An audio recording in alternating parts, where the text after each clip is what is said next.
Amigos colecionadores, bem-vindos de volta. Eu sou o Mauro e esse é mais um episódio do MBM Cast, o primeiro podcast em língua portuguesa sobre colecionismo na cultura pop.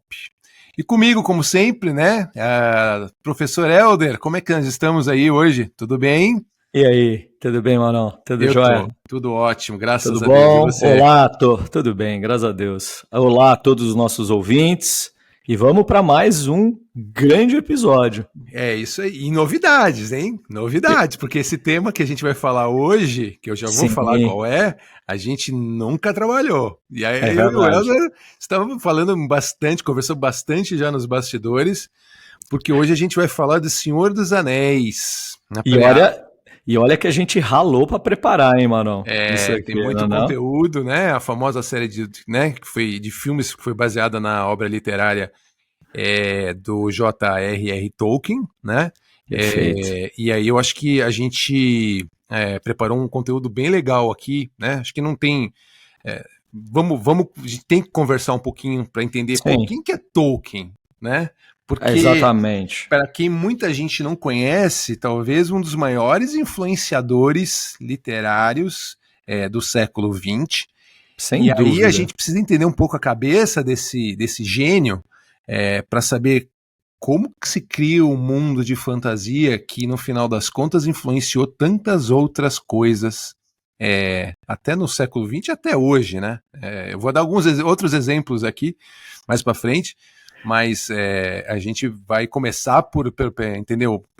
Pela pouquinho da história do Tolkien, depois a gente entra na parte de como foi criada a fantasia do Senhor dos Anéis, e aí, óbvio, porque muita gente, né, acabou conhecendo o Senhor dos Anéis através das telas do cinema. Do cinema, sem dúvida. E numa forma que, como que eu posso dizer, obras-primas, né, dirigidas pelo Peter Jackson, certo? E que fizeram mais de bilhão, né? Se você pegar só o Retorno do Rei, fez 1 bilhão sozinho. Sozinho. E detalhe, a versão do cinema, né? Porque ela nem passou as versões se a gente levar originais. Em conta as estendidas, né? Se a gente que vieram pro cinema algum tempo depois para ficar uma curta temporada só para você ver, mas explodiram realmente em streaming e principalmente na venda de DVDs e depois na versão já em alta definição, né, de Blu-ray, né? Mas vamos lá, Dr. Helder, e aí, me conta um pouquinho aí, começa com J.R.R. Tolkien, né? Eu acho que a gente pode... Quem que é esse cidadão aí que mudou a história de muitas outras histórias, vamos dizer assim? Total. Eu acho que uma das coisas que a gente poderia começar falando a respeito dele, né, mano, é que J.R.R. Tolkien ou simplesmente Tolkien. Mas assim, J.R.R. é o quê, né? Porque às vezes a gente fala e, né?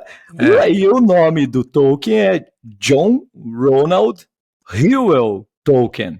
Tá aí o J.R.R. Tolkien.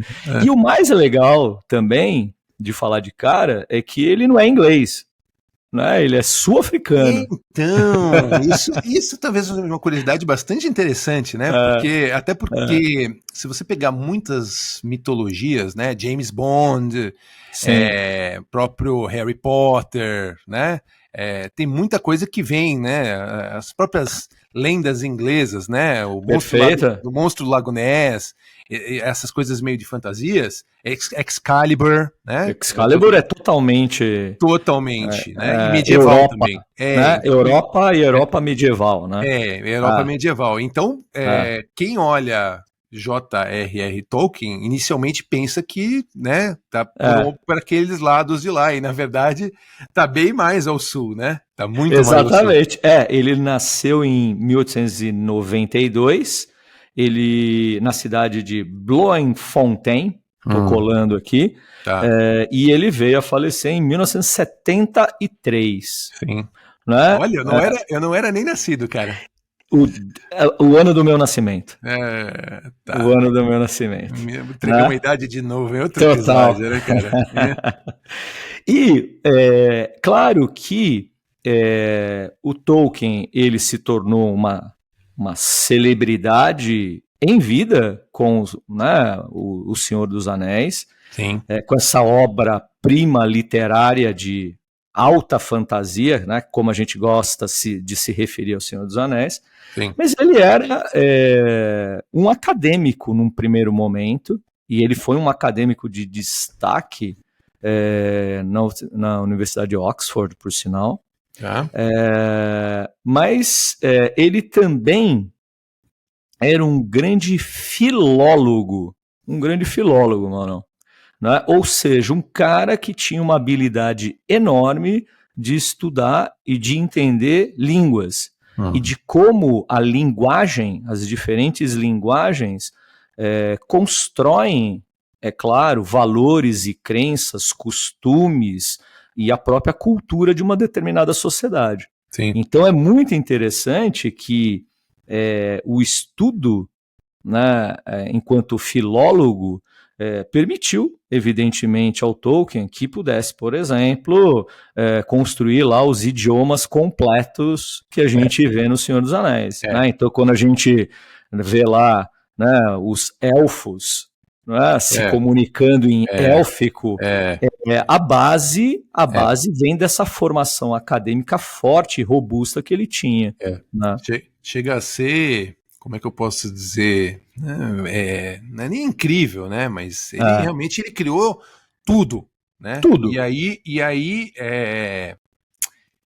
vale ressaltar que isso não foi feito da noite pro dia, né? Isso foi feito durante anos e anos e anos.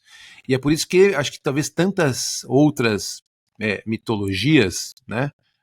Vulgo aqui, agora já falando, jogos de RPG. Cara, jogos de RPG, começando pelo D&D, que depois D&D Dungeons and Dragons, claro. Sim. Teve a influência dele, então você tem o anão, você também tem o elfo, você também tem o halfling, né? Enfim, aí várias outras, o mágico, o mago, né? O mago sempre está presente. O mago sempre está presente. E no final das contas, o D&D de Dungeons and Dragons também deu origem, depois aqui, pelo menos aqui no Brasil,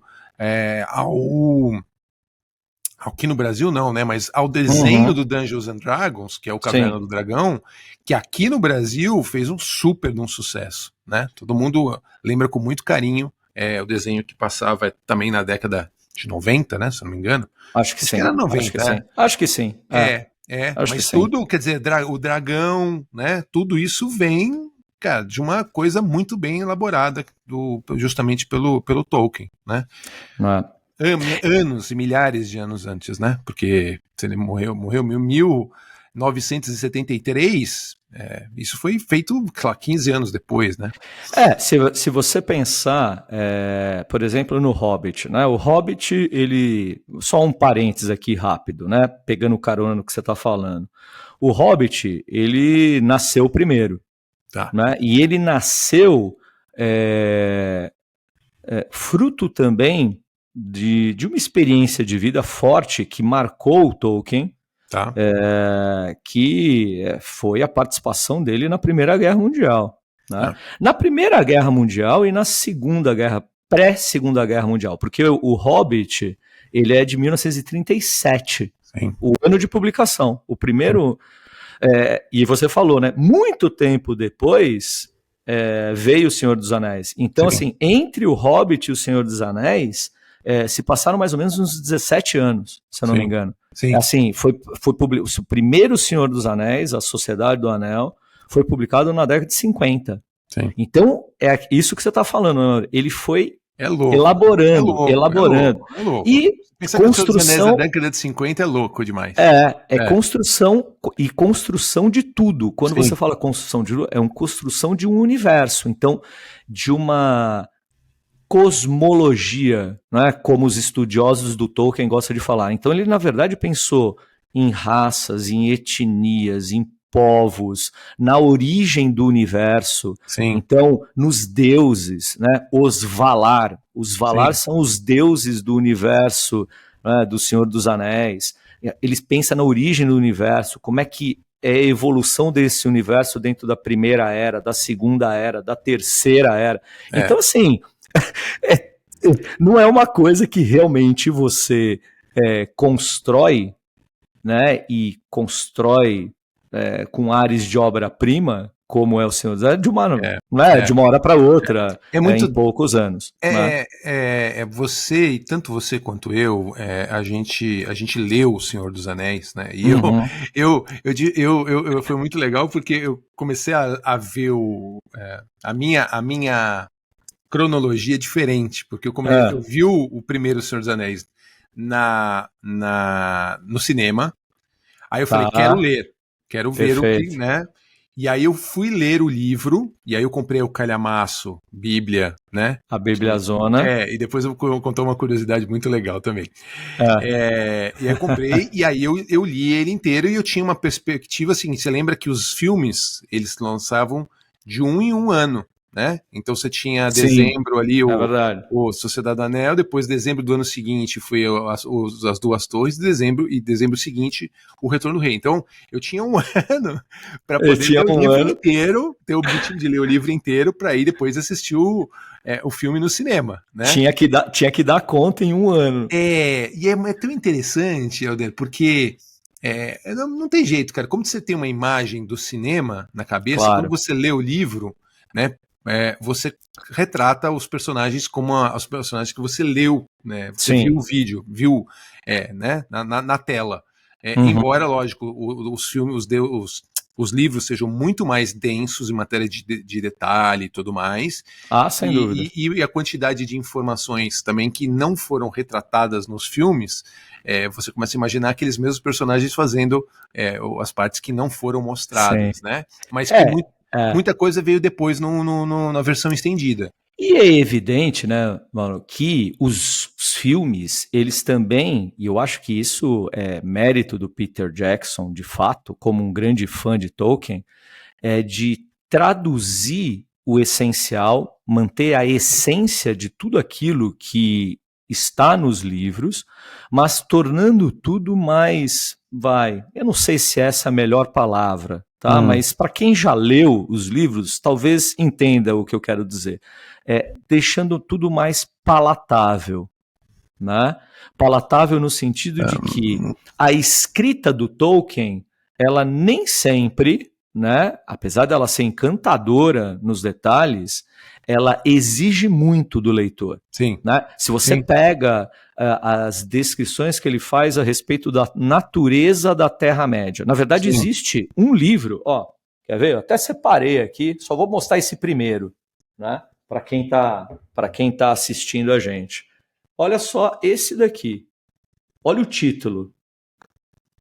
A natureza da Terra. Então, um livro, um calhamaço inteiro. Só para você entender como que funciona. Só para você entender como você entende a física, a fauna, a flora, né? As estações, as marés e tudo mais, os ciclos, né? Então, para quem é marinheiro de primeira viagem, pode ser um choque entrar em contato com a literatura dele via trilogia Senhor dos Anéis, por mais que seja maravilhoso. É uma mega jornada, porque você sente que você está lendo uma coisa única, uma coisa ímpar, que não tem comparação. Mas, claro, né, diferentemente de você, eu me lembro de ler na adolescência, eu li mais tarde, bem mais velho, a trilogia. Mas eu lembro de ler na adolescência o Hobbit. O meu foi o contrário.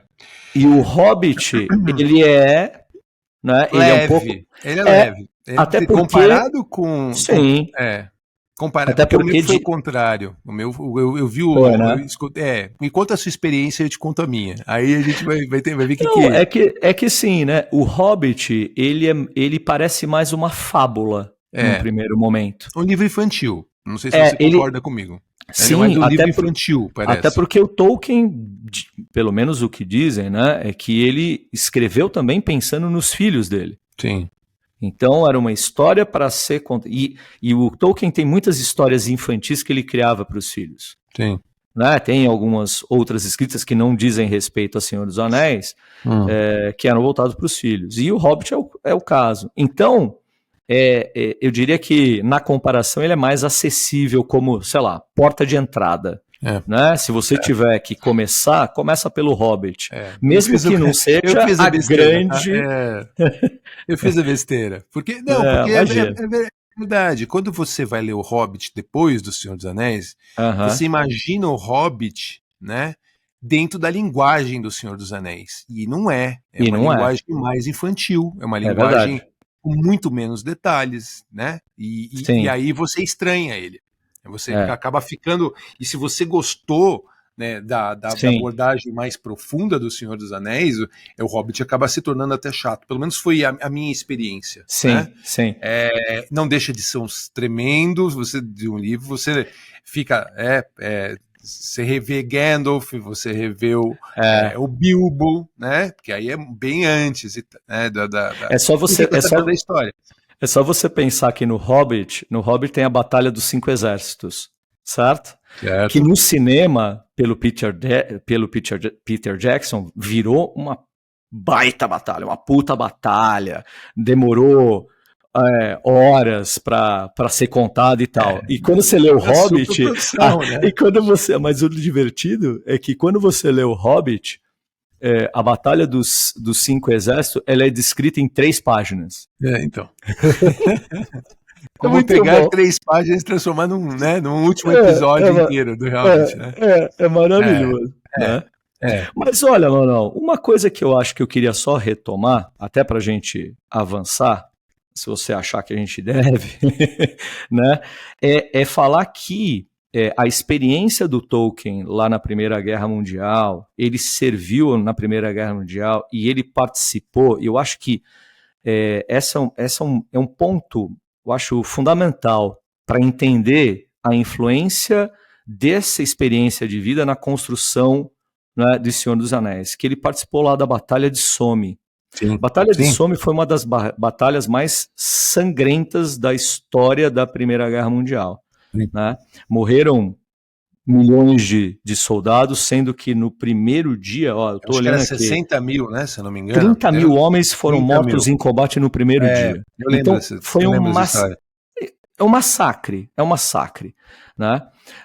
Por sinal, para os fãs de gibis, aí uma dica completamente pontual, hein? Mas para os fãs de gibis, tem um autor chamado Joe Sacco.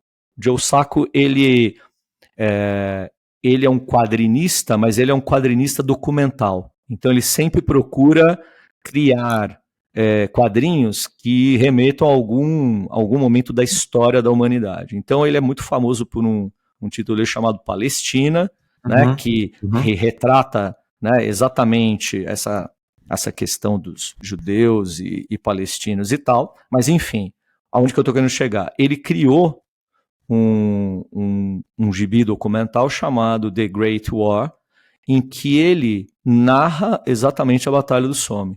E ele mostra como legal. Assim, é muito bacana, é difícil, eu acho que não tem a edição nacional, só existe a edição americana, mas assim, é uma obra genial e mostra realmente, né, a crueldade que foi essa batalha, e isso impressionou muito o Tolkien durante a vida dele. Quer dizer, é aquela coisa, né, Mauro? Ninguém vai pra guerra. Não. Ainda mais a primeira e volta igual. Então, se você pega lá os orcs, né, a imagem dos orcs, ele fala que os corpos dilacerados, aquela deformidade física acentuada e tal, tem muito a ver com aquele horror que ele vivenciou em batalha. Né? Aquele monte de corpos no chão, uma batalha que envolveu, imagina, vamos pensar, anterior à Primeira Guerra Mundial, Helder, fazia milhares não, né, mas muito tempo onde você não via batalhas envolvendo tantas pessoas, né? E com tantas mortes, assim, porque tinha uma Primeira Guerra Mundial, e com crueldade. E com tanta crueldade, né? Então... foi uma base para ele, né? Para retratar isso das batalhas do Senhor dos Anéis E para trazer esse lado sombrio também do Senhor dos Anéis, né? Essa questão porque quer queira, quer não, o Senhor dos Anéis, ele tem esse pano de fundo sombrio. Sim. Certo? Afinal de contas, você tem lá, né, o Sauron onipresente, onipotente e onisciente, parece. Certo? Né? E é uma... parafraseando Star Wars, é uma ameaça fantasma, né? Porque ele tá lá, mas não tá lá, né? Mas você sente a influência dele e tudo aquilo de negativo que ele representa. Né? Mas talvez uma das coisas também mais incríveis é que é o seguinte, imagina que se você pegar muitos artistas da história, eles retratam a época que eles estavam vivendo, né? Dentro da arte deles, talvez fazendo algumas alterações e tudo mais, né? Mas se você parar para pensar que você estava no meio do horror entre 2 guerras mundiais, né? Sim. E aí você transportou um pouco desse horror para um mundo fantasia, que é um mundo completamente, né, diferente, né, do que a gente tem hoje. Óbvio, claro. Né? A gente tem algumas... a gente tem as raças né, aqui na realidade, você tem a questão da violência, dessa brutalidade, de cada um ter o seu modo de vida, então os hobbits têm o modo de vida dele e tudo, mas né, a questão de vários deuses também existe, mas ele conseguiu mudar e transformar isso numa coisa de fantasia completamente com referência, mas completamente diferente, de uma forma extremamente criativa e, sabe, e tirando o chapéu, como te falei, pelo momento de vida que ele estava passando, né? Enfim, né? Eu só acrescentaria dentro disso que você está falando, Mauro, então, né, o que eu acho que a gente está querendo trazer aqui para o nosso público ouvinte, né? De que evidente que as experiências de vida do Tom, tanto na guerra como na própria academia, né, ele sendo acadêmico, filólogo e tudo mais, é o que você está falando, é claramente visível nas obras dele. Né? Então, e todas as discussões decorrentes disso, né? Todas as implicações, os temas, eu quero dizer, dos temas que ele explora no Senhor dos Anéis. Né? Então... o conflito entre, sei lá, eu acho o mais evidente de todos é o conflito entre o bem e o mal. Né? Uma coisa mais bíblica, né? Uma coisa bem... Sem o mal dúvida. é o mal, todo mundo sabe quem é o mal e por que ele é o mal. Então na essência, o mal na essência, né? Até pode ser, como você falou, né? Aquele mal onipresente de ter o olho que enxerga né? E que para todos os lados e tudo mais, e que está voltando, né? Voltando a ter aquela a forma física, né? Que todo mundo fala, o Sauron está voltando e está chamando o anel, né? Aí a gente vai entrar agora no detalhe mais dos próprios filmes, né?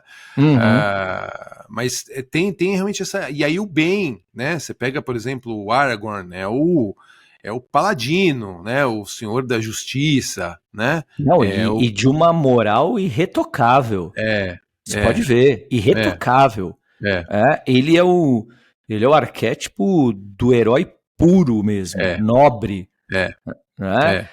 E que faz até o fato de você se apaixonar e ser, né, de uma elfa ter se apaixonado por ele, né? Que é uma Sem coisa dúvida.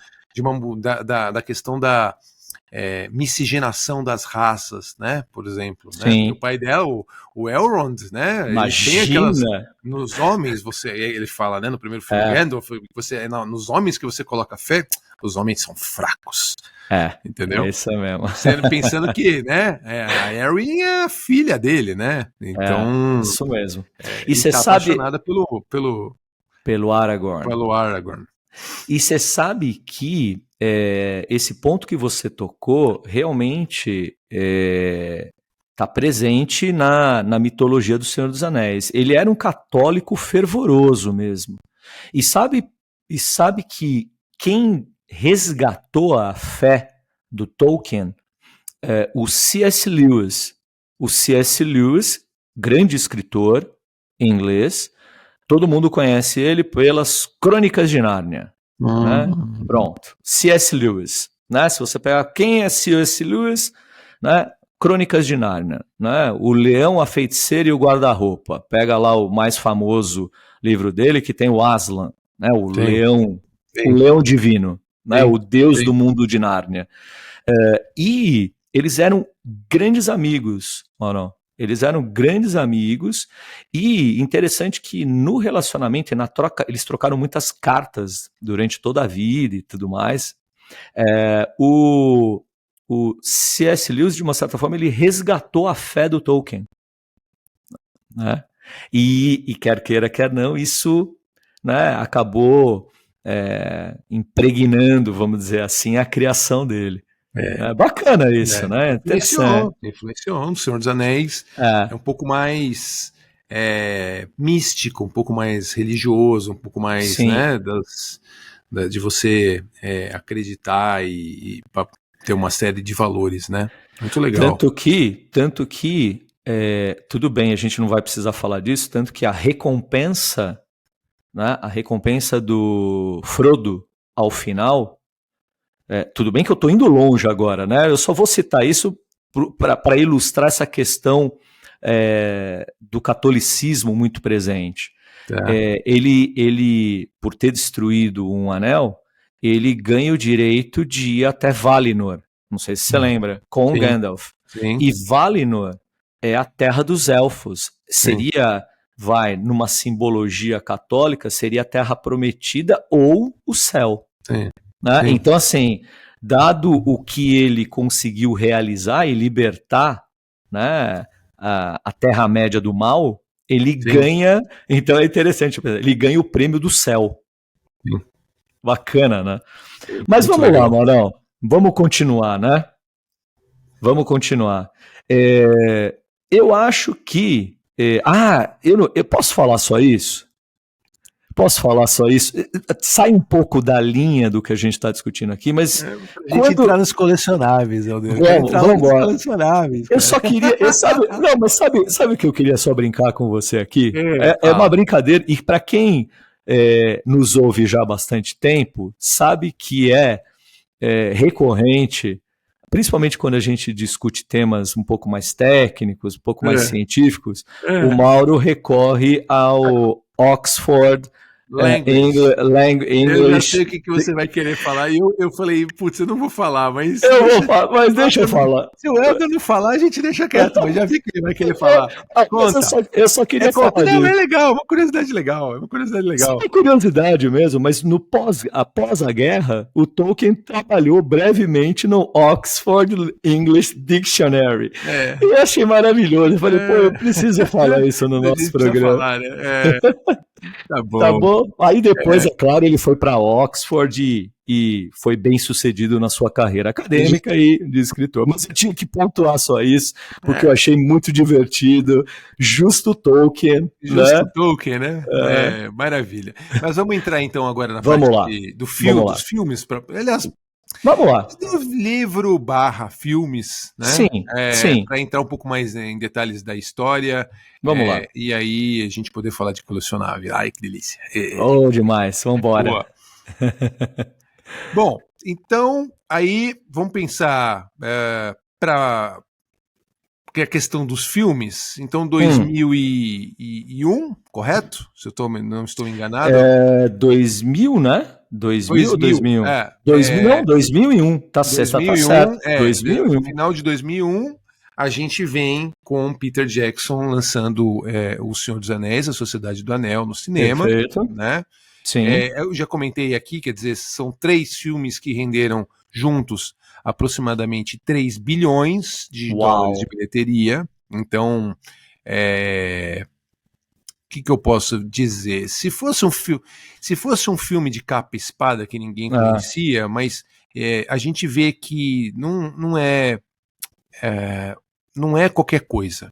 Tá? Eu acho que tem a questão de, olha, estamos fazendo um filme que veio lá, né, da década de 50, escrito pelo J.R. Tolkien, e que foi feito com todo um carinho, né, pelo Peter Jackson, que tinha, como é que eu posso dizer?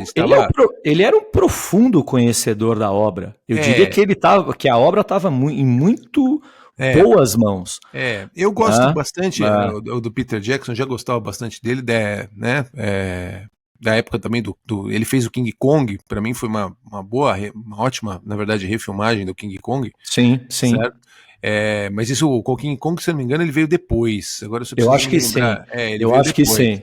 Ele foi depois do sucesso ele fez de Senhor dos Anéis. Isso, ele fez o sucesso do Senhor dos Anéis e enfim, né? E aí a gente entra na questão de que foi o primeiro Senhor dos Anéis, ele teve cortes, né? Porque foi feita a versão completa dele, que depois foi apresentada como uma versão estendida a partir de... eu não vou lembrar agora exatamente quando foi lançada a versão estendida, mas não foi logo... Foi logo depois. Acho né? que sim. Foi logo depois.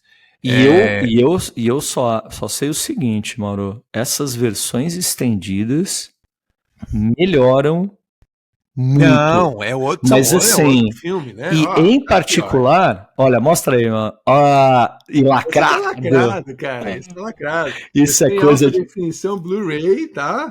Versões estendidas. Que coisa linda. Cara, pense em Duas Torres, mano. Duas Torres com a versão estendida é um outro filme. Ele é muito superior ao que foi nos cinemas. Tanto que a versão dos cinemas, ela tinha sido até criticada, de que era uma versão mais desconjuntada, assim. E com a versão estendida, isso se resolveu. Virou meio a versão definitiva, assim. Se você somar, né? Eu vou tentar me recordar aqui, mas é muito próximo. A Sociedade do Anel tem 35 minutos a mais, tá? As Duas Torres tem 42 minutos a mais. Então, quer dizer, não é que é uma cena adicional, não.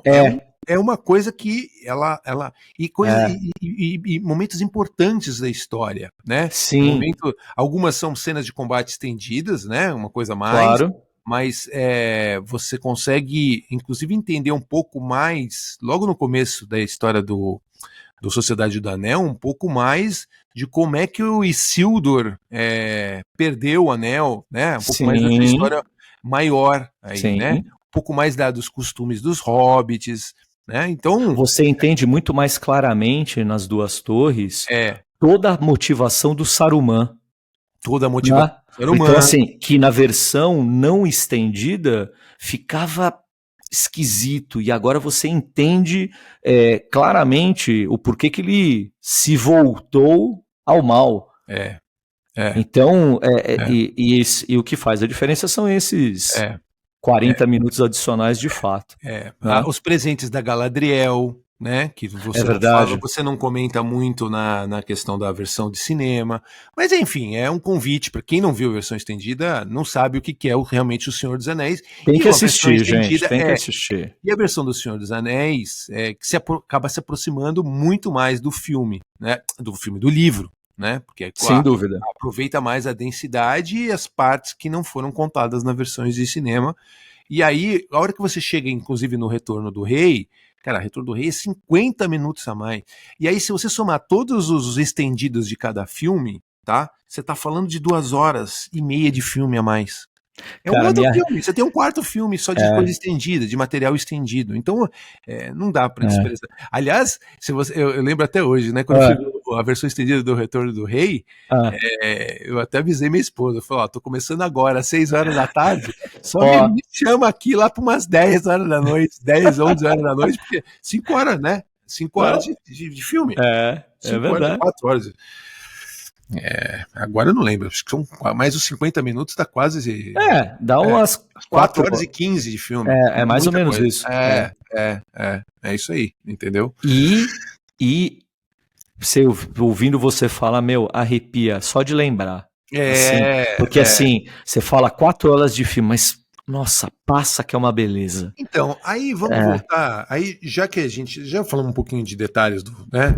A gente um pouquinho de cada filme. Mas imagina o seguinte, né? Você tem um livro que foi lançado em 1900 na década de 50. 54. Né? 54. 54 o primeiro. Que tá? mudou, né? Foi aclamado, né? O Tolkien virou um dos principais influenciadores do século XX.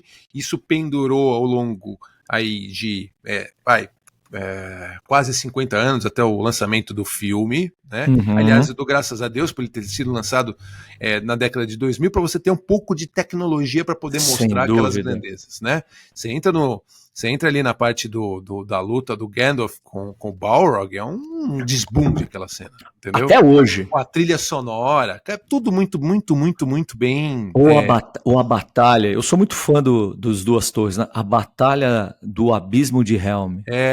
Gente do céu. Aquilo até hoje é de arrepiar. Então. É de arrepiar. E aí, uma metodologia que influenciou um monte de coisa ao longo desse meio do caminho, né? E aí, quando você vem e traz isso para o cinema, que 3 filmes, só na parte de cinema, não estou falando de venda de DVD, de versão estendida, né? Nada desse tipo. 3 filmes rendem 3 bilhões de dólares, sendo talvez uma das 2 ou 3 maiores bilheterias dentro de uma trilogia já lançada no cinema. Sim. Imagina agora, voltando ao nosso capítulo, nosso episódio sobre o mercado de colecionismo no mundo e no Brasil, a gente entrando num período de criação, né, de colecionismo, certo? E aí chega um determinado momento que alguém fala, me dá essa franquia que eu vou começar a fazer colecionável, né? E aí você expande isso para todos os formatos que existem hoje de status, tá? E grande parte também dos articulados. E é o poder do cinema. O poder do cinema é incrível. Eu amo o cinema por conta disso. Pelo o poder de pegar uma obra, né? A época cinquentenária, é isso? Né? Pegar mais ou menos isso e conseguir não só traduzir isso da melhor forma possível para os fãs, mas construindo uma base genuína. Eu acho que O Senhor dos Anéis, os filmes, Mauro, eles são um case de sucesso mesmo, de como é possível você construir uma base de fãs nova quando você tem um material de qualidade te dando apoio. Porque sim, a gente é aquela coisa de pessoas jovens que se encantaram, se apaixonaram e aí voltaram para o material original. Pô, isso é o poder do cinema. Isso é maravilhoso. E é claro, o poder, do visionário e do criativo que foi, sem dúvida nenhuma, o Peter Jackson. Eu acho que um grande discípulo, eu diria aí, de Tolkien, no sentido de respeitar a obra, mas traduzir para uma linguagem que cativou todo mundo. Sim. Porque a tradução poderia não ter sido tão bem feita, né? E aí você não teria o efeito que você teve hoje, né? Em todos os sentidos de bilheteria, até você falar, não, vale a pena, vamos fazer a versão estendida, né? Aliás, lançar a versão estendida, vamos lançar a versão estendida. Agora vamos fazer colecionável, vamos. E aí entra na parte de licenciamento da marca, né? E aí, se você tem uma ideia, né? Você teve até gente que foi casar usando um anel, entendeu? Falou, não, me dá uma réplica do anel, e existe, né? Até se você talvez entrar no Amazon hoje, começou na época que foi lançado principalmente a parte dos DVDs, você tinha a possibilidade de comprar uma réplica do anel, né? Para você ver o quanto estendeu essa brincadeira, né? De colecionismo usando a marca dos Senhor dos Anéis. Até hoje, Até Aliás, hoje. aqui, ó, tá vendo? Olha lá. Você Aqui, não quer? Você vai mostrar isso pra gente? deixa eu Para quem tá assistindo a gente aqui? A gente trouxe alguns materiais aqui, né? O Elder já mostrou alguns livros, eu já mostrei a versão estendida do Blu-ray. Aqui são estátuas menores, né? A gente tá falando aqui Iron Studios, que lançou estátuas em 1:10. Aqui, ó, só para vocês terem uma ideia. Aí eu vou girar um pouquinho, tá? E aí só descreve para quem tá escutando a gente e não tá vendo, mano. Isso aqui é o seguinte, Frodo, Sociedade do Anel, tá? Legal. Usando a espadinha dele, a hora que ele vai enfrentar lá os Wrath, né? Daí dentro ali no morro, né? Naquelas construções do morro. Aqui um pouquinho mais para frente, né? Perto da câmera, aqui, ó. A escultura facial, pessoal, é maravilhosa. E olha que é uma escala 1:10, uma escala pequena, mas a head sculpt, assim, né? A fisionomia lembra muito mesmo o você ator. Tem até para você lembrar aqui os pelinhos, né? Não é pelinho mesmo, mas uma maneira de você tentar simular os pelinhos nos pés dele. Dos pés do Hobbit. Fantástico. E aqui atrás a questão da simulação também do vento na capa a textura, dele, né? Uma capa meio tremulante, assim. Isso. Linda peça. E aí ele é um diorama, né? Se você pegar aqui, ó, existe um outro carinha aqui que eu quero mostrar muito, ó. Olha que legal, ó. Esse é um Nazgûl. Esse é o Nazgûl. Um espectro.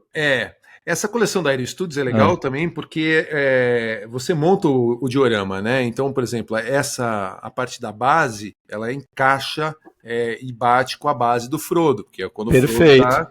Perfeito. Né? E aqui, olha que legal, ó.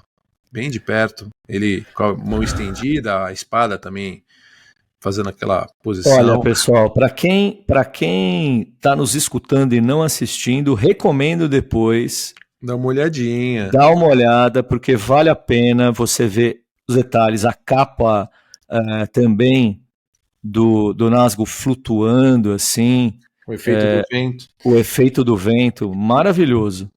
E aí a última que eu queria só mostrar aqui, essa que eu mais gosto, porque é o personagem que também eu mais gosto, é esse cara. Quem será? O Gandalf. O Gandalf. E aqui é uma simulação dele entrando na casa do Bilbo, tanto que você tem aqui atrás o portão, né, da casa dele lá no condado. Tá? No condado, perfeito. Caixa de correr. De cartas, que legal. Né? De cartas, E aí eu gosto muito dessa versão, porque é a versão do Gandalf the Grey, né? Que eu acho que é uma coisa mais maga, eu acho muito mais legal do que a versão branca. Pra mim é o arquétipo puro aí. Porque o velho sábio, né, na sua melhor tradução, assim, imagética. Não, e eu acho que mago, né, acaba tendo o chapéu. Tem que ter o chapéu. Tanto que se você pegar o D&D, né, especialmente o Dungeons and Dragons, o desenho, o Caverna do Dragão, né, o Presto, ele puxa, o que ele faz? Ele tira, faz as mágicas puxando o chapéu e tirando as coisas do chapéu, como o mágico tirando o coelho da cartola, né? Então acaba sendo uma referência. Então aqui são as estátuas pequenas, fazendo algumas menções de outras peças, né? O próprio Elder teve um Gandalf versão Asmus, daquela versão mais top do top, que chama Crown Series, que é da Asmus Toys. É da Asmus Toys, né? Roupa de pano, a espada de metal, né? Vem dois, três cajados ali, uma base de diorama também simulando a parte do condado e uma head que até os olhos brilham, tá? Com cabelo em fios e barba em fios também. Então, e o Grey, né? E é justamente sim. Eu tive também, mano. Eu não sei se você chegou a conhecer essa peça minha. Eu não tenho mais, eu me desfiz dela. Mas eu tinha um Gandalf também, Premium Format. Eu tive o Gandalf Premium. Um Premium Format da Sideshow. Sim. Então, grande, 60 e poucos centímetros, assim. Sim. Que é ele com um cajado numa escadaria quando eles estão lá nas minas de Moriá. Então seria mais ou menos essa tradução. E o cristal na ponta do cajado acendia também. Isso que legal, cara. Era coisa linda, lindo demais, né? Coisa linda. Tem uma que eu queria, essa gigantesca, que é uma luta justamente do Gandalf quando ele tá brigando com o Balrog. É uma estátua da Prime One, se eu não estou enganado, mas da Prime One. Uma é isso Prime mesmo. One. E aí o Balrog acende, né? Nossa, também. Então, se ele tá. Imagina o Gandalf lá naquela pontezinha estreita que eles passam, que depois arrebenta, o Balrog do outro lado, gigantesco. E ainda se você pegar a versão, tem uma versão que é Deluxe, né? Em que você troca as mãos dele, uma tá com o chicote e outra tá com a espada, cara. Maravilhoso. Eu fico imaginando, eu tô sorrindo aqui, ou não, porque você tá descrevendo a estátua e a cena, e ela retrata totalmente a cena. Eu vejo que muitos colecionadores fariam o que eu faria. Eu tenho certeza disso. Você tá diante de uma estátua dessa, na hora que você tá olhando para a estátua, você vai falar. You shall not pass. E ainda você tá com o aparelho de som do lado, você ainda põe a música um pouco mais alta ali, entendeu? E aperta o botão pra ligar a luz do Balrog. Pô, não é? Pô, impossível, cara. É uma cena, eu acho que a cena da morte do Gandalf, né, no cinema, pra quem viu pela primeira vez e não sabia que isso ia acontecer, realmente é destroçante, né? Porque a gente já falou sobre isso, Helder. Ian McKellen, né? Cara, ele é o Gandalf, cara. Ele é o Gandalf, ele marcou muito, ele fez muito bem o personagem. Você já comentou que você lembra muito dele também como Magneto, né? Sim. O Magneto mais velho, e realmente ele faz um Magneto muito legal mesmo. Mas talvez por isso que o Gandalf seja um dos personagens, talvez não, o personagem que eu mais gosto no Senhor dos Anéis, né? E ele simboliza o conhecimento, a sabedoria, a tradição presente na Terra. Até porque ele é um mago, e ele é um mago milenar. Né? Então, eu acho que essa forte presença dele simbólica, ela é fundamental até para o encorajamento, é aquela velha história, o chamado à aventura, né? O encorajamento do Frodo. De Frodo, a responsabilidade agora é sua. Sim. Essa jornada é sua, não é de mais ninguém. Sim. Né? E você percebe exatamente aquilo que a gente já falou em outros episódios, né? Uma recusa ao chamado num primeiro momento, mas depois ele empreende a jornada até o rompimento. Você pode ver que isso sempre acontece na jornada do herói. O rompimento do aprendiz, né, e do mentor. Sim. Aconteceu com Luke Skywalker e Obi-Wan Kenobi em Uma Nova Esperança, que ninguém esperava também. Né? E aqui chega um momento que assim, agora a sua jornada é você sozinho. Sim. Né? Sim. Eu acho que é bem interessante essa questão da criação dos personagens também, né? Porque a Sociedade do Anel tem o grupo todo, né? E cada um tem o seu papel muito bem definido. Perfeito. E que tem um valor por trás de cada um deles, né? Então a gente falou do Aragorn, da questão da pureza dele, né? Ao mesmo tempo do líder, né? Do Gandalf ser o sábio, certo? Sim. Vamos explorar um pouquinho mais isso. Vamos lá. Porque eu acho que é o seguinte, a gente já falou sobre isso nos outros episódios também, Helder, que lógico, a mitologia que vende, né?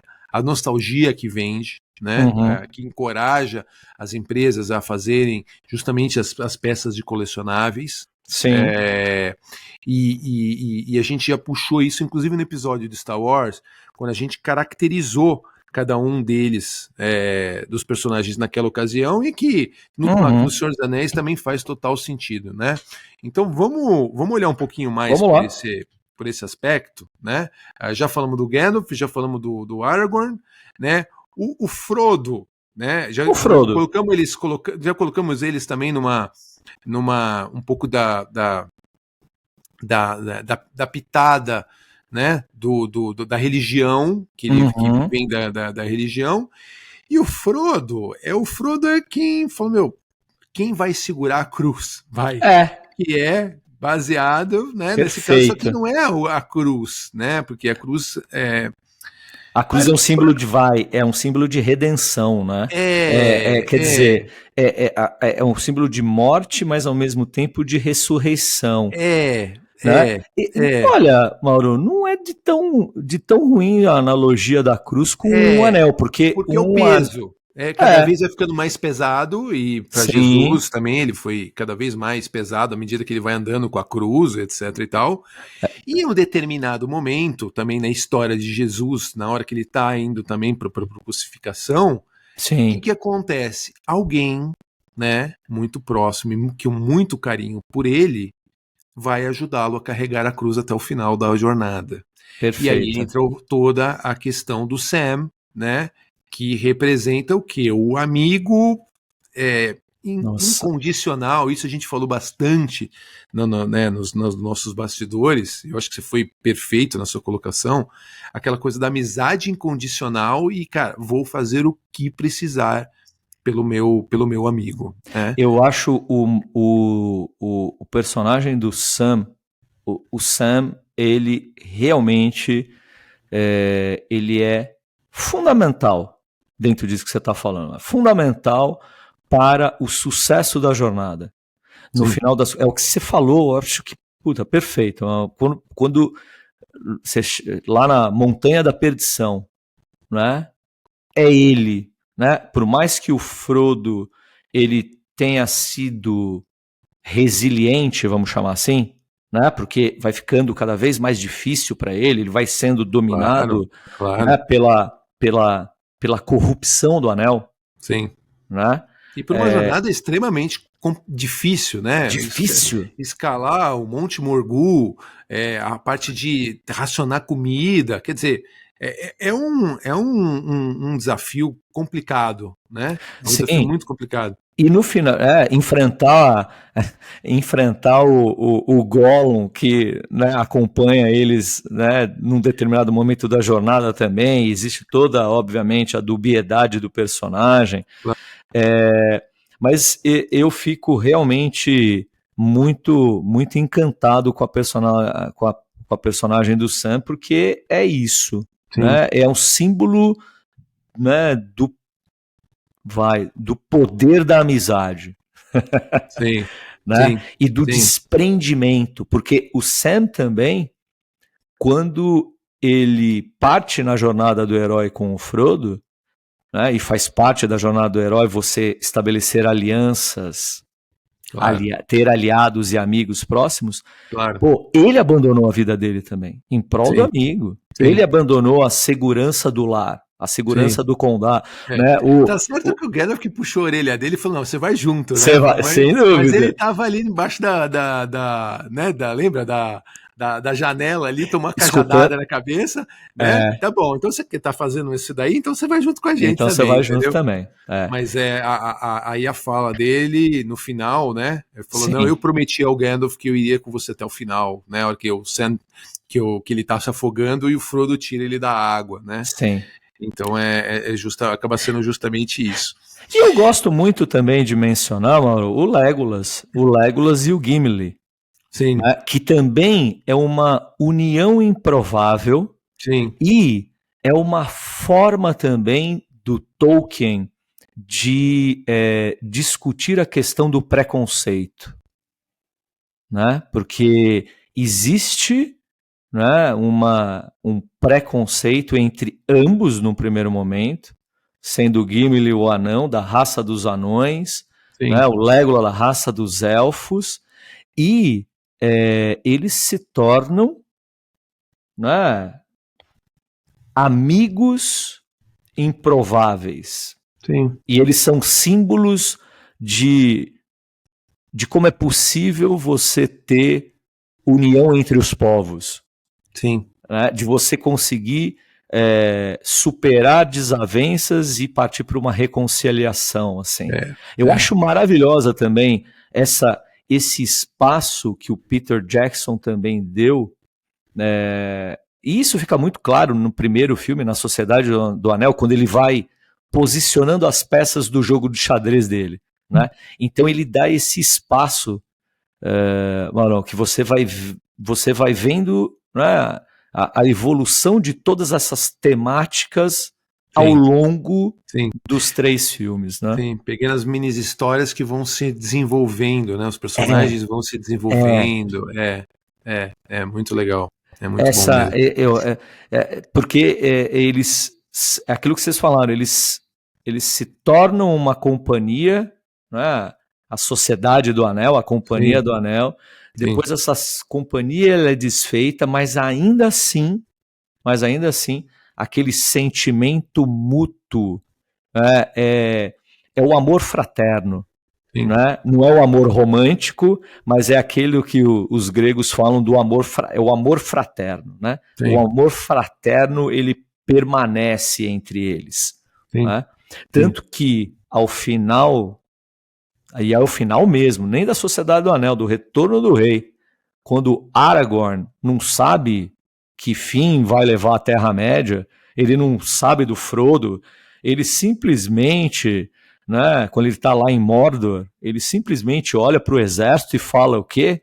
Tira a espada, né, e fala, por Frodo, e vai embora. Aí todo mundo sai assim, e, né, em uníssono, indo atacar o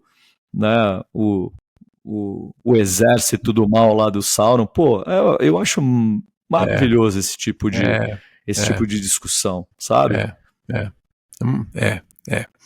E aí, quer dizer, tanto que eu acho que o sucesso também do próprio Senhor dos Anéis no cinema e depois as repercussões dele gerou de você trazer o Hobbit para os cinemas também, mas isso é uma outra discussão que a gente vai fazer outra história mais para frente, entendeu?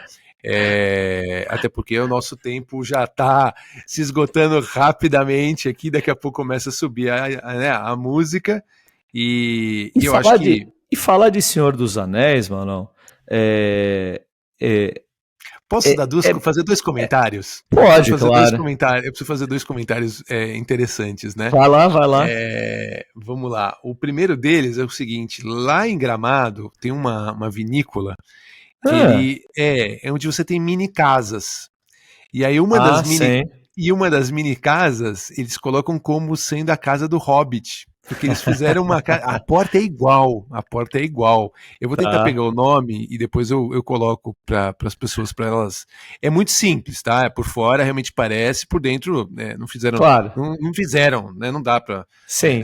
Nada muito. Na verdade, praticamente vazio, mas representa uma casa de um hobbit, né? Legal. E uma coisa interessante. E aí a outra que eu acho que eu comecei a comentar lá, comentei no começo do episódio, que eu falei que eu ia falar uma curiosidade interessante, que foi o seguinte: quando eu comprei meu anel de noivado, né, para dar para minha esposa, eu falei, putz, eu preciso guardar em algum lugar. Adivinha onde eu guardei?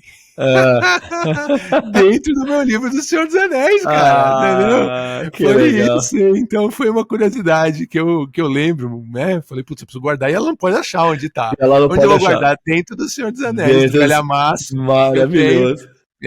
Que hoje ainda tá na casa do meu pai. Então que maravilha. Pra gente finalizar com essas 2 coisas aí interessantes aí sobre o Senhor dos Anéis. De como isso nos marca de um jeito direto ou indireto. São histórias, né? São histórias. Não. Se você não tivesse sido um sucesso, se você não tivesse gostando, cara, você ia passar por qualquer uma dessas aí e falar, vou botar o anel em outro lugar e imagina que eu vou lá ver essa casa do Hobbit, nem gosto do Senhor dos Anéis, entendeu? E não é o meu caso, cara.